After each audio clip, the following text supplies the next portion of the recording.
How was Europe? Where did you go? We landed in London, and we mostly stayed southeast from the river and like Big Ben and things.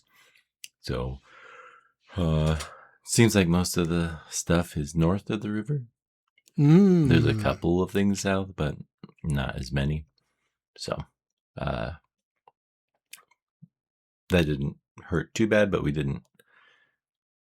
kept using the buses to kind of get into the city. Well, that's what everybody does. Yeah. Just depends on how much your trip is that initial step. But I know you didn't just stay in London. I saw a picture of you with a funky hat. Yeah. London, I think, was Tuesday after Memorial Day. And then on the Sunday, we did take the Channel Tunnel rail system. Under the water. Yeah. It was interesting listening to riders be like, but you're not allowed to fly immediately after, right?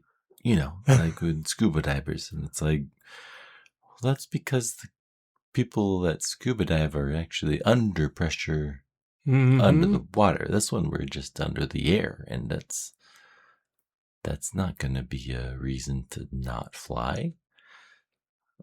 Yeah, it would be the same pressure as the ground, right?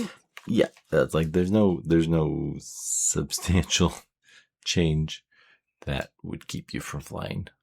There were other convinced. I will say that most of the embarrassment suffered on this trip would come from Americans that have strong opinions that turn out to be false. I was trying to remember what the other one was, because there was another, like, someone was playing cards and simply talking obnoxiously loud, like on the train from London to Paris. And so were you with like a vacation group, or was this? No, it was just my family and extended family. Okay. So so you were with a group, just you knew everybody in the group. It wasn't like very small group. The other group was maybe not American, but definitely English speaking. That's quite rad. Yeah, I went to Europe when I was a little child, and I don't even have a passport right now. So I was like, wow, those are some crazy pictures. You sent a picture that I think was a ceiling, and it looked like these heads were embedded in the ceiling. Yeah. Where was that? Notre Dame. I don't know why they were what they were, but yeah, that's a very odd looking set of faces that, like, maybe they're supposed to be demons and devils and stuff. That would explain it, because otherwise it's just really awkward. That is quite interesting. Did you go anywhere else besides France? No, we came back straight from there. So you saw London, you saw France. But did you see anybody's underpants? Out and about? I don't believe so. No. Well, that's a shame. Well, you're back now, and you have to record, and I even made you do it right off the plane. We're going to tell everybody. That's why you're extra tired tonight, because you just got back.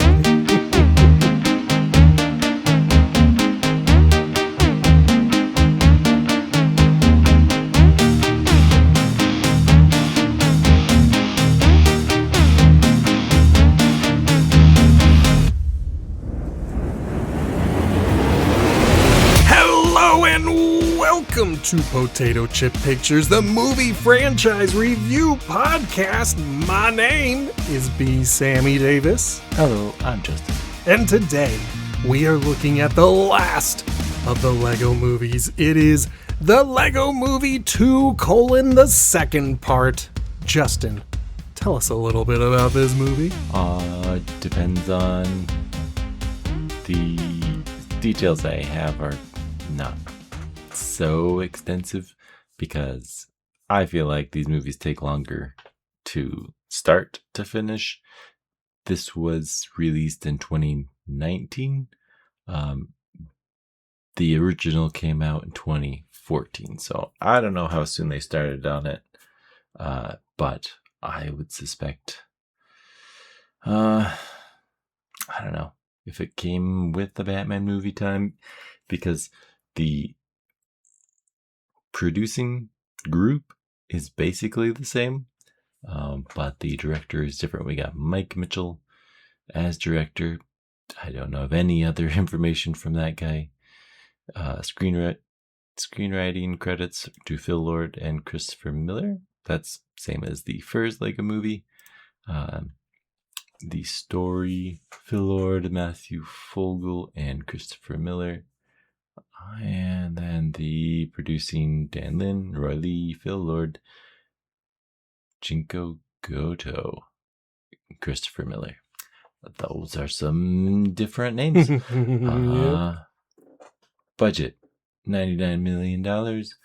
They got back $199.6 million. So, not quite as bonkers as the first one. Slightly respectable, but probably still under the expected amount. Yeah, this probably didn't make as much money as they had hoped it would. It was still profitable, but that's one of those margins where you're like, ooh, they probably thought they were going to get a little bit more, you know? I would expect it because that's, to make back the amount that you started with, it makes sense that this would probably be the last one based on all of those numbers. But yeah, it's okay. It's a movie. Let me jump in and talk a little bit about Mike Mitchell, the director. He has done, well, he's probably done a lot more movies, but I just wanted to go over the highlights, the movies that he did that are listed at the top of his Wikipedia. He did 2005's Sky High, which I've only seen bits and pieces of, but I know that a lot of people liked it when it came out. And then 2016's Trolls, which was a pretty mammoth success. And then everything else on, the top of his page are all sequels. He did, not all sequels. He also did Deuce Bigalow, Male Gigolo in 1999. But then he did Shrek Forever After, Alvin and the Chipmunks Chipwrecked, and of course, Lego Movie 2, the second part, and Kung Fu Panda 4, which I'm okay with. I've only seen the first and the fourth Kung Fu Panda movies, and I had fun with the fourth one. It was fine. Oh, I can't even remember which fight they're fighting in the fourth one, but the first one was good. I like the first one. Fourth one, I think, is against... Do you remember, I think the Mortal Kombat character is Shang-Chi, the one that can turn into other fighters because apparently he's eating people's souls. It's essentially a villain like that where he can transform into other things. I think that, or he's summoning things. I don't remember. It was okay. It was fine. Had a lot of magic to it, but I'm going to sit here and agree with you that this movie that we're talking about today, the Lego Movie 2: the second part, it was okay. It wasn't terrible. It wasn't like a bad movie in my eyes. It's just, it did lose a lot of the magic, I think. I don't know how well you can recreate all of it, but I do think they kind of played the hand that they were dealt in terms of being required to have human actors in human parts. and then translate that into, oh, and how are we playing what's happening outside? I stick by my not loving the human parts of the first movie.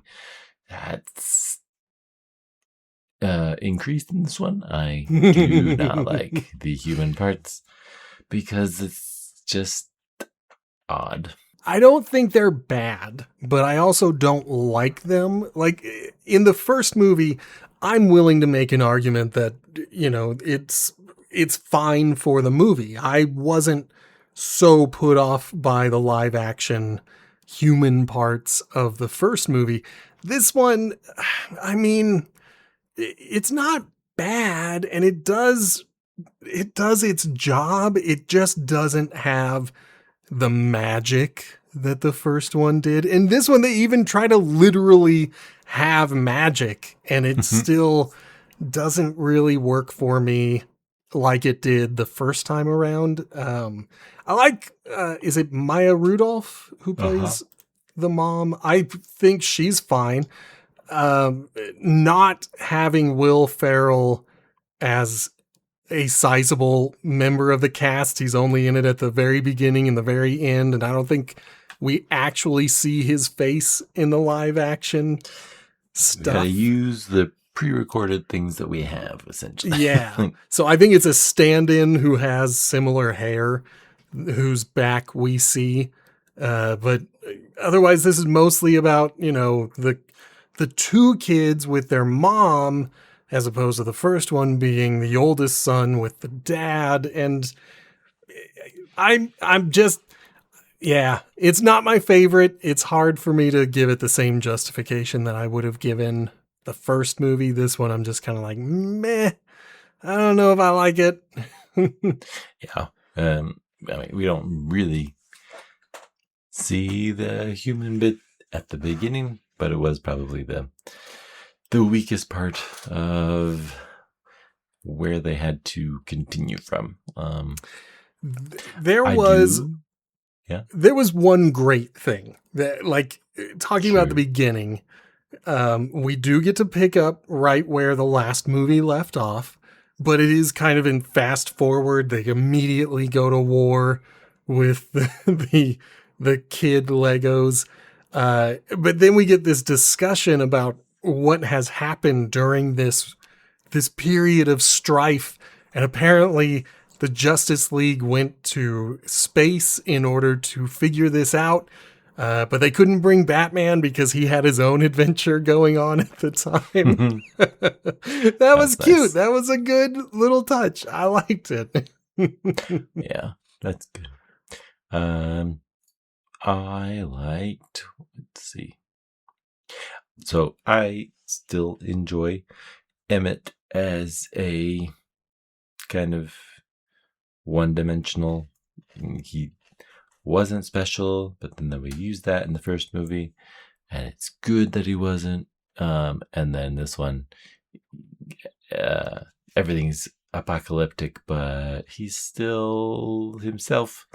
But that's a problem. And I was like, I'm okay with that. He's Emmett, and then eventually we run into that needing to change. So I like where we start with Emmett. See, and I'm on the fence on that one. That's where I'm like, it's a funny joke that he's still ever positive and bubbly, even in the post-apocalyptic world. It's a cute premise, and I like that idea. But I actually do agree with everyone who's like, you need to grow up. You need to toughen up. I get that the whole thing is that what makes him special is that childlike wonder. That's what's going to save the day. His open-heartedness, his willingness to see the good in everything. Mm-hmm. But I'm sitting here fully agreeing with the rest of the cast where I'm like, dude, you're gonna, like, you stick out like a sore thumb in an apocalypse. You're gonna get noticed. Gotcha. That's The movie says you're wrong, but you know, Yep. that's an opinion to have. Well, I'm gonna push back and say this movie's wrong because we also get introduced, I'm pretty sure at this point, to the fact that this movie is going to kind of be a musical. Like, we're Yeah. going to have several extended musical numbers, but not enough for me to comfortably call it a musical because Mm-hmm. it's really just like 3 songs, one of which is done 3 or 4 different times. And yeah, like, and this time they start with everything is awesome, but dark. I'm like, I was like, okay, well, we got everything is awesome to start the first movie. Fine, let's start it again this way. And now it's a totally different vibe. But when the second musical number came on, I was like, wait a minute. Am I watching a musical? Did I get myself into a musical? No! A little bit.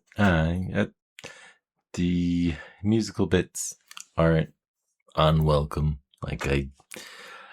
Let's continue with the formula of, I don't know, it feels like chaos for Lego Movie. Like, first one, Emmett has to go around all these different places, and they are all different because the Legos are all different. Here, it's like, let's add music because that was the best part of the first one. It does kind of, it doesn't live up to any sort of expectation. I don't love the villain song of the heart, Duplo. Yeah, it is. I mean, I am okay 50% with the song stuck in your head. Oh, I hate that song. I hate that song. And it's not because it gets stuck in my head. I have to actively think about that song in order for it to partially get stuck inside my head. Otherwise, I'm just like, what a contrived and boring and stupid song. Like, Everything is Awesome is a genuine song. Like, it is being a bubblegum pop song, but it is genuinely putting itself out there as a song that you could play, at various events. This song is going to get stuck inside your head, only works in the context of this movie, and it barely works at that. You can't play this out and about because it's stupid. It's a dumb song. That's where I'm at on that. Yes, dumb. I think it's, I'm trying to, maybe there's a list of what songs are there, because there's only one that I really enjoyed the rhythm and melody of. I don't remember. Let's see. Welcome to the Evil, Not Evil, catchy song. See, Not Evil is the one that I thought was kind of fun, because as she's going, and it is such an evil song, I thought it was fun to hear her being like, I'm not evil. I think it's the ending Super Cool song. Yeah. The unbelievable, super cool, outrageous, and amazing. The rhythm of that one was the one that I enjoyed. I'll have to listen to it again. I wouldn't be able to really tell you which song is which. Gotham City Guys is probably the most musical of the song. Like, Not Evil and Gotham City Guys are the 2 songs that when I heard them, I was like, yep, that's those are musical numbers. Like, that would fit my idea of a musical.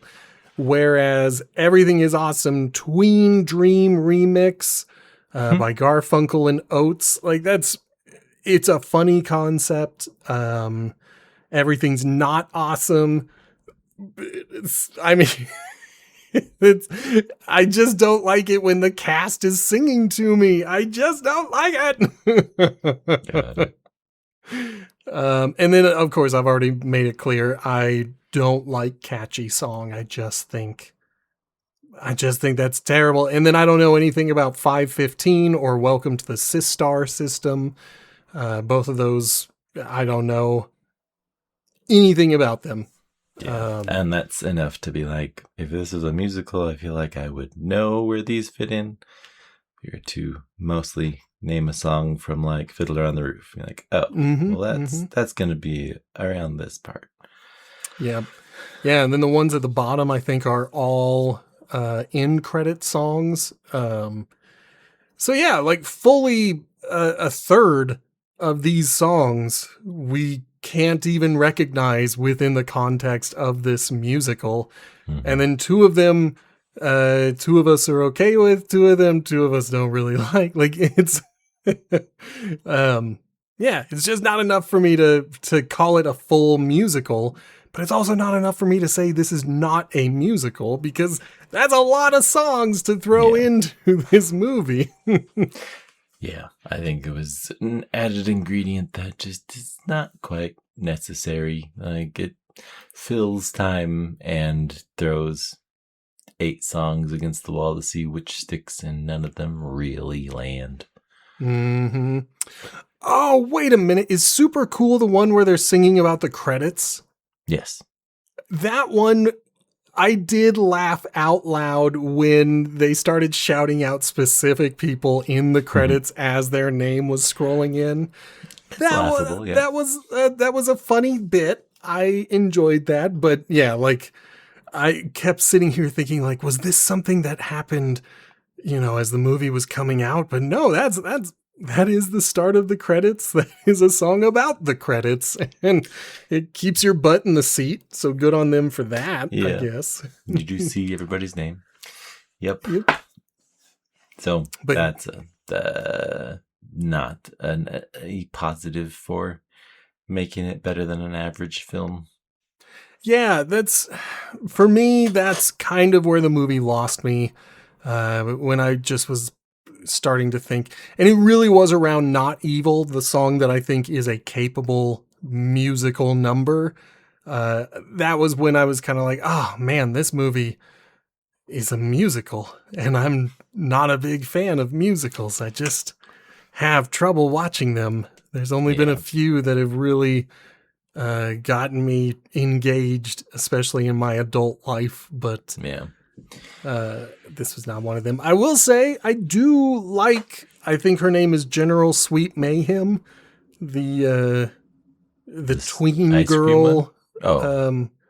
She's the awesome looking sci-fi. Yeah, like she's got a great design. I don't know. I know that I think it's the Lego Friends set that she's modeled after.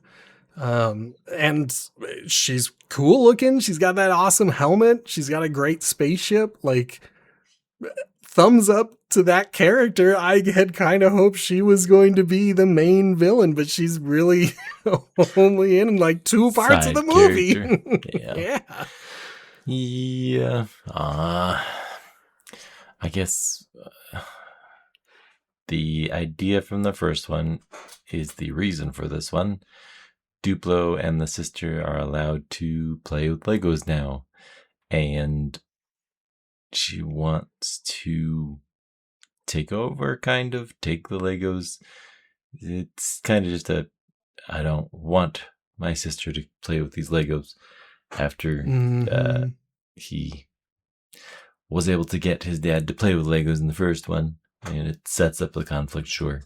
But the major problem is that they will fight, and essentially prophecy foretold that Armageddon will. Oh, you're so close. That's not the word they use. You gotta use the word they use. No, I refuse. It's such a great word. I love it. Armageddon. I think that's fantastic, because then we realize it's our mom. We're scared of our mom. Like, our Mom-ageddon was such a good little pun for the whole movie. I liked it. I think that one's okay. There's a couple other ones that, like, the under the dryer system, and it follows in what's happening, but it's not clever all the time, and you have to say it more than once, because they have to go to those locations, so it's Mm-hmm. kind It's of. not as good as the last one with things like the Craggle and Mm-hmm. whatever they call it, the battery. But things like whatever a wanna be, where Mm-hmm. it's like whatever I wanna be. That one's fine. I think that one's okay. Stairgate being called the interdimensional realm where they travel up the stairs into the main part of the house. They have to Mm-hmm. cross the stairgate. And then the dry R system is also pretty good. And then I do love Armageddon. Now I will agree. Naming these things on concepts rather than real world things, primarily, I'm good with it, but I do see where you're coming from, where it's like, oh, it's not as punchy as the first movie. It's not as great, but I still thought I don't know. Maybe I'm just a fan of Our Momageddon. I didn't like when they spelled it out as Our Mom Gets In. I was Mm. like, lame, lame. That's you were I fine at Our Momageddon. yeah, I think it's that little bit of we have to explain exactly what's going to be happening in the human world because we still care about what's happening in the human world. When like probably like this one feels far more reliant on what's actually going to happen. They'll be put into storage bins, and oh no, that's awful. And how, well, I guess they've already demonstrated the power of prophecy, because I was sitting here like, how do they know about Armageddon? But they knew about, the Craggle and Taco Tuesday long before that came to be known from everybody else, that it was going to be this terrible event. Yeah. But with Armageddon, I will confess that there were times when I was like, how does anybody know that this is coming? How is this It's a foretold, thing? man, I guess. Yeah. This movie has something that I should be a sucker of. And I'm I'm not as big a fan of it. We meet a new character named Rex Dangervest, also voiced by Chris Pratt in his cool man voice, his cool guy voice. And he wants to be a master breaker, someone who destroys things, and that's his specialty. And he wants to teach it to Emmett. And he's got all the raptors with him because, he's just like the Jurassic World character. It did feel a little bit tongue in cheek of that, and I'm okay with it. I do not know That was a how well pretty it good will reference. age in the future. Yeah, I mean, I don't know if this movie will age as well as, frankly, Jurassic World, but whatever. It's a good reference to that particular movie. But then, like about midway through, maybe 3/4 of the way through, we learn that Rex is a version of Emmett from the future, where he was forgotten under the dryer, and he became hardened and mean and cruel, and he decides to go back in time to cause our Armageddon because he's just so sick of being forgotten. Like, I don't know, his motivations aren't that clear to me, but Well, we're told to just, forget about it. It's time travel. That stuff's confusing. Like, well, sure, but it isn't always that confusing. see, and that's where the literal magic comes in, where somehow not only did this toy piece come to life in the real world, it developed time travel and was able to go back in time to rescue Emmett from crashing into the dry R system. And it's I should be a big fan of time travel, because I usually am a sucker for any time travel story, and yet this one I was just like, oh come on. Oh come on. It's just a device to make sure that it works and confirm that Emmett should stay how he is. Like, okay, we're kind of losing track of what are we trying to accomplish in this story. The kids are who gets along, and Emmett doesn't have to change, and Lego World kind of just survives. Yeah. I mean, but first we gotta we gotta break everything apart. First, we gotta have our I Armageddon. did want to be like, I like the opposite master status instead of master builder, master breaker. Like that, it is seems like a legitimate idea for Lego World, where you build everything. Let's break everything. It's like, when did Lego Masters come out? Oh, I have no idea. Reality TV show. 2020. So that was a year after this movie. I'm sitting here thinking like, maybe that's a reference to the game in Lego Masters, because that's a recurrent. Well, I haven't watched a lot of it. I've only seen like the first season. And at least in that first season, they had builds that they specifically were going to drop from a high place in order to create the most terrific crash and break that you could. But I don't know if that's like, maybe the show was in production, but I doubt it. I think that Master Breaker was an original concept to this movie that they came up with, and it is a good premise. It is a good premise. I think it works for the plot of the show, and in general, you could have technically introduced that in the first movie, but I think it was just, not something thought up yet. So I like it as an addition to the master set. Like there could be other things in Lego terms. I'm like, what else could you use? Master designer? I don't know. Yeah. What other masters could you have in a Lego universe? I don't know. Master planners, people who come up with how to build these things. But then what kind of master is that? I think they've fully explored the two extremes. Yeah. I guess in terms, that's where we kind of are, is in terms of plot.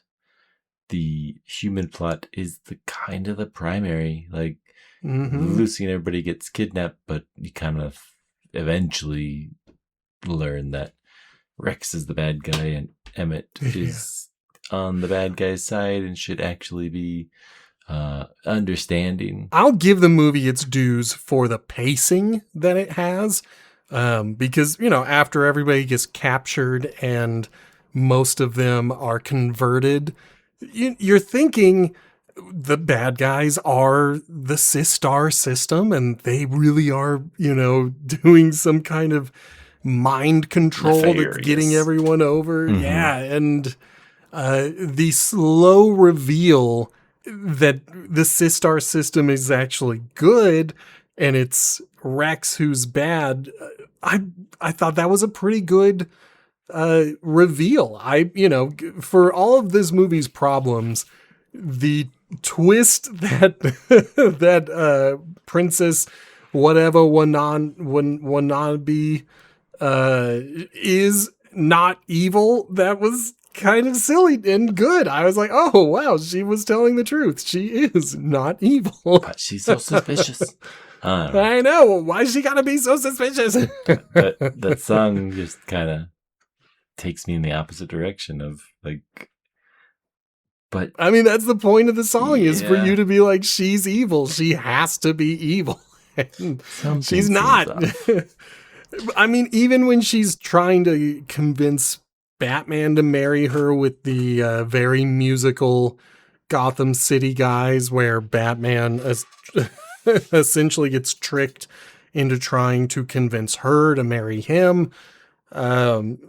It's whatever as far as a musical number goes, but you're still thinking she's evil. She's gotta be evil.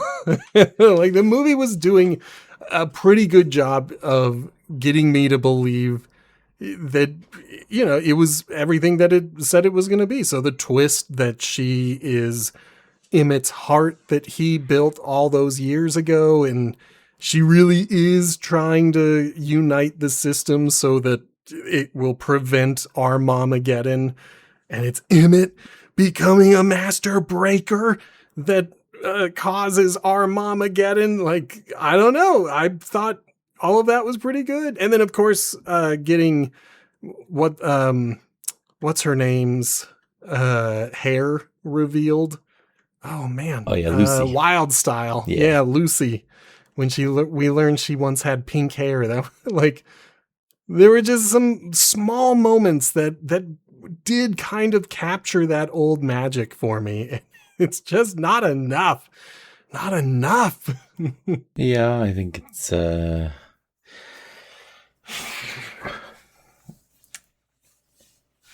it just is like loosely enjoyable.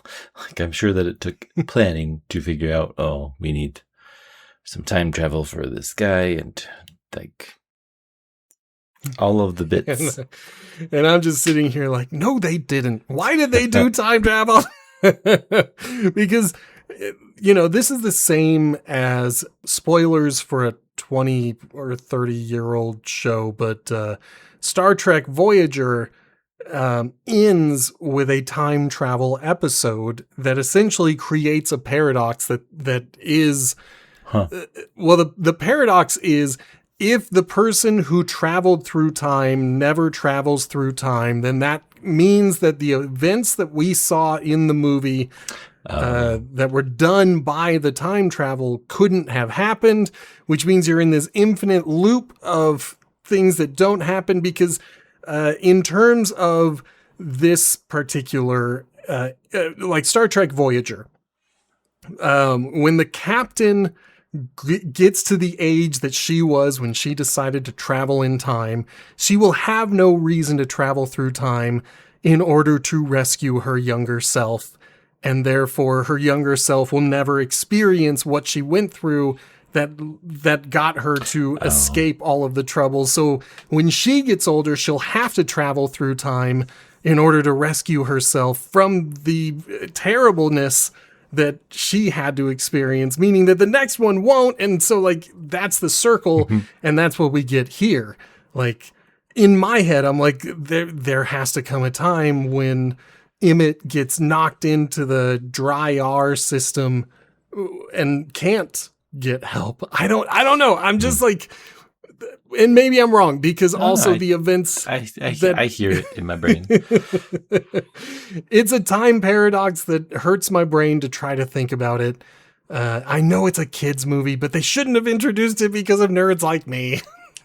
I think you probably could have just had Rex be a different character that still has those traits that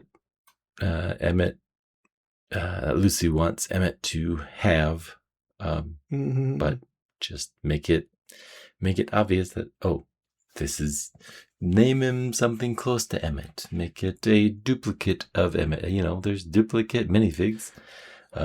He's supposed to be the most generic, boring one, so there should be more of him. I don't know if the clone type of scenario would be better or worse, but maybe you could change that Emmett back into, you know, the one that they like. Yeah, I don't know. That's one of those things where, like, once it gets introduced, I can't think of a way out of it. Yeah. And it's they stuck to their guns. They went full time travel, and by defeating the time traveler, nothing changes except that, you know, the siblings are getting along now, but they don't have to travel through time to do that. Like, I don't know. Yeah. I don't know. It's an interesting, like, the wiki says that they correct the time paradox by convincing Emmett never to go back in time, but I'm sitting here like, but at the same time, like, I don't know, it hurts my head. Yeah, I think it loses a lot as an entire movie where I don't know that I could explain why it's an interesting movie. Like the first one is, oh, he gets told he's special, and they're obviously wrong, and the audience knows that he's not special, but he ends up being necessary. It's like point A, point B, and all the stuff that happens is confirmations that Emmett is not the special, but he's still necessary for this story to happen. I don't know. Trying to think I guess Emmett makes the heart that becomes the alien creature. Whatever a wannabe. Is he necessary to the end result of all of this? Like, I mean, he is the breaker that brings about Armageddon. But then, more magic is what causes the kids to check inside the storage bins and decide to be friends again. Like, you need Armageddon in order to fix the relationship between the brother and the sister. So is Rex the good guy by causing Armageddon? don't know. It's to be determined. It doesn't feel like while complicated plot, the flourish, the landing just doesn't really work. I think it's an idea of siblings playing, getting upset and reconciling. Okay. I kind of wish it was just like Lego Batman, where it's a Batman story again. Let's make something happen that doesn't quite rely on the human world, but this one is so dependent on the human world. Mm-hmm. Well, unless there's anything else in the plot that you want to talk about, I can tell our audience how we rate these things, and you can get your ideas out. Okay. There's not much else there. We talked about the music and we talked about Rex, and it's kind of like, okay, Armageddon happens and gets resolved, and everybody's kind of happy. There's not much more. Yeah, we get cool credits. We get the cool song to keep us watching the credits. Like 10 minutes of credits that, yes, I did watch all of it. I don't know that what I was watching on, I didn't quite see if there's anything extra at the end credits. Not really. Okay. Nothing. Not that I remember anyway. It was just their standard colored bricks with white text over it for the rest of the credits. All right. Well, on this podcast, we give ratings, not grades. The difference is where you find the average. In a grade, the average is a 7 out of 10 because we don't want the dumb kids to feel bad. So we lift up everybody's grades to get it as close to a 7 out of 10 as possible. And we say that's the average. But in movies, we say no. The average needs to be the middle. So for us, a 5 out of 10 is an average movie. It is not a bad movie. It is not a good movie. It is an average movie. And you can kind of determine how much we liked a movie based on how far from the middle we put it. So with all of that said, Justin, tell us, how would you rate this movie on a scale of 1 to 10 and why? Plot-wise, I feel like an average movie just invites you to go along with everything. This one kind of asks you to slot in what the puns are saying, and you kind of have to work a little bit, and that's not the most enjoyable experience. So plot-wise is a negative for me. In terms of characters, we get a little bit of exposition on Lucy. Like, you get a little more backstory. Her hair changes colors. She's not so dark and brooding. Like, that's fun. That's different. Emmett is told to change. He doesn't have to, and everything turns out great because he doesn't. I don't love the heart. I do love that it comes from the beginning of, like, the interaction. gives a heart to the Duplo aliens and they reject it. But that heart is sentient and is the fake villain of the second movie. It kind of is. I half love it. Only because it's a throwback reference. Batman seems normal. Unikitty gets still a little crazy like previous. Nobody really changes. President Business shows up for a second. He's still business, but good, but aloof. Doesn't need to be there. I put in 5 out of 10 because it's the good pieces pull it out of the under 5 rating, and I think it's dangerously average. It's not something I would probably watch again. The first movie I would love to watch again. That's fair. I think all of that is fair. I think that this movie has a couple of magic moments that really do remind me that this is part of a franchise that for the most part I've had a lot of fun with. But it does feel kind of like the sequel that everybody had to do. A lot of the people, yeah, like a lot of the people that I loved in the last movie are barely in this movie. Like the pirate captain, Metalbeard. Yeah, Metalbeard. He's hardly in this movie. He's in it. He has a few lines, but he just doesn't matter for the most part. And I feel that way about Benny, who in a The Force Awakens style has a completely different arm, and nobody mentions it. It never comes up. He's just, that's what happened when the apocalypse happened. He got a new arm, and like C-3PO is what you're referencing? Yes, I am.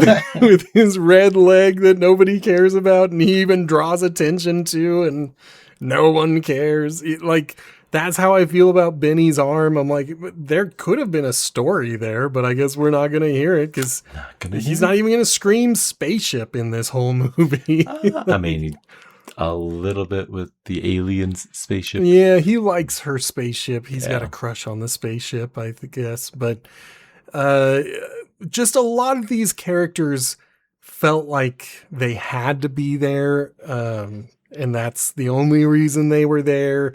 And so it's missing a lot of the magic that I wanted. It throws me off when the musical number pieces comes on, but then it has a pretty good twist, and it's got, I think it's cute when the brother and the sister decide to play nice together. Yeah. And that might just be because I like it when my kids finally play nice together.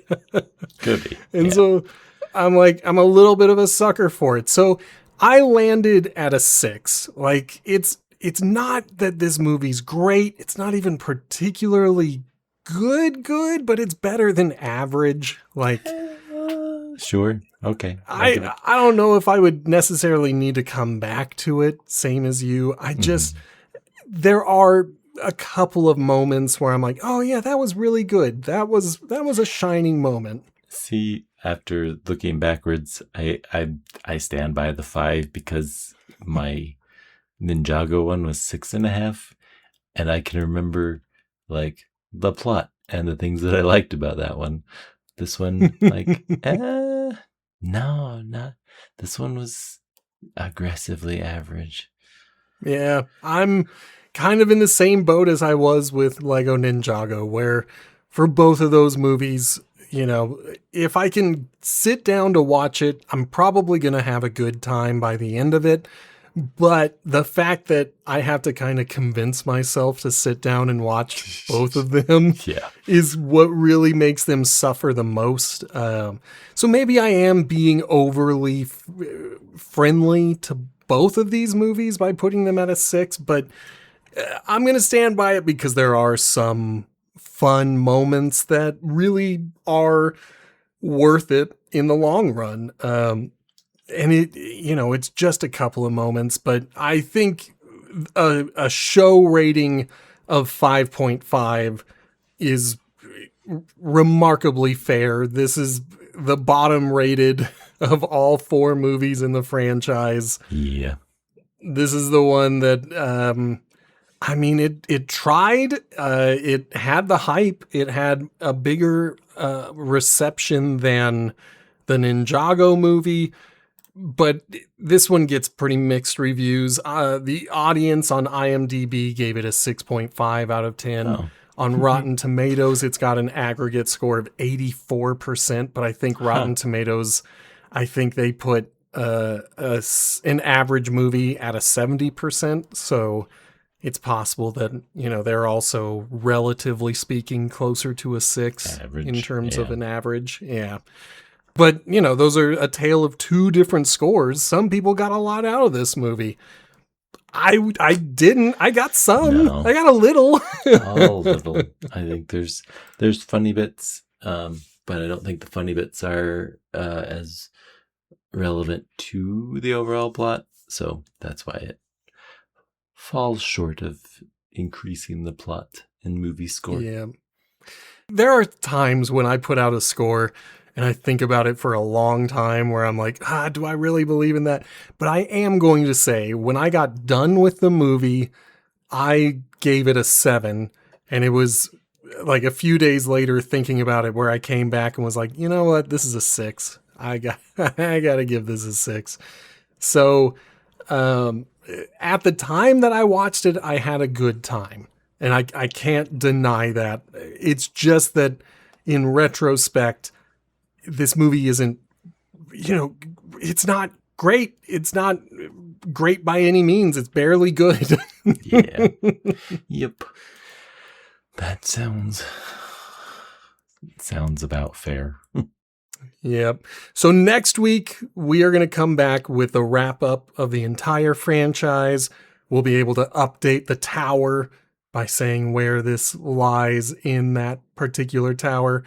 After the show, Justin and I have to discuss the next franchises.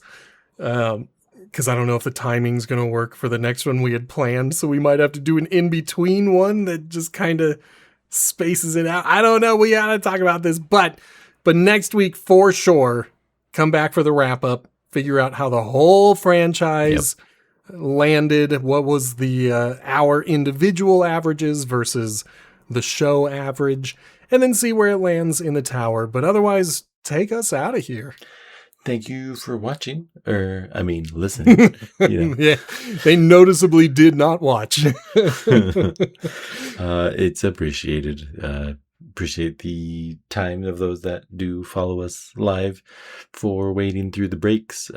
Try and catch up on the pre-recordings that we can do. But we'll have to discuss what's coming in order to get done with that. Wherever you are listening to us, please go ahead and like, comment, review, thumbs up, share. Any sort of organic activity will help out our algorithm for sending us to more people. As always, you can send us questions or suggest other franchises by emailing a Gmail email account, potatochippicturespod@gmail.com. We'll be able to see those, listen to them, ignore them if they're overly mean. But you know my style. we appreciate pretty much all interactions. So if they build another Lego movie, we will watch it. We'll talk about that next time. Goodbye. Bye.